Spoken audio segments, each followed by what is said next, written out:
चांदोली आणि कोयना धरणातून मोठा विसर्ग सुरू असल्याने कृष्णा आणि वारणा नदीला पूरस्थिती निर्माण झाली आहे। पूरग्रस्त तालुक्यातील नागरिकांना स्थलांतर करावे लागण्याची चिन्हे आहेत। या पार्श्वभूमीवर वाळवा, शिराळा, पलूस, मिरज तालुक्यासह महापालिका क्षेत्रातील शाळांना बुधवार आणि गुरुवार रोजी असे 2 दिवस सुट्टी जाहीर करण्यात आली आहे। मात्र सर्व मुख्याध्यापक, शिक्षक आणि शिक्षकेतर कर्मचारी यांनी कार्यालयीन वेळेत शाळेत उपस्थित राहून आपत्ती व्यवस्थापनाचे कामकाज करण्याचे आदेश जिल्हाधिकारी अशोक काकडे यांनी दिलेत।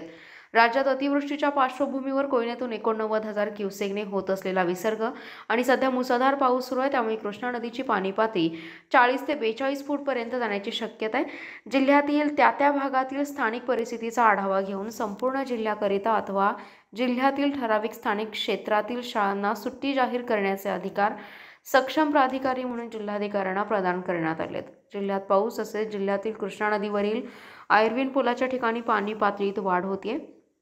कोयना व वारणा धरणांचा विसर्ग लक्षात घेता नागरिकांचं स्थलांतर करावं लागणार आहे। राहण्यासाठी शाळांची जागा, शाळा खोल्या उपलब्ध करून देण्यासाठी मिरज, वाळवा, शिराळा, पलूस तालुक्यातील तसेच महापालिका क्षेत्रातील शाळांना बुधवार दिनांक 20 आणि गुरुवार दिनांक 21 या 2 दिवसीय सुट्टी जाहीर करण्यात आली आहे।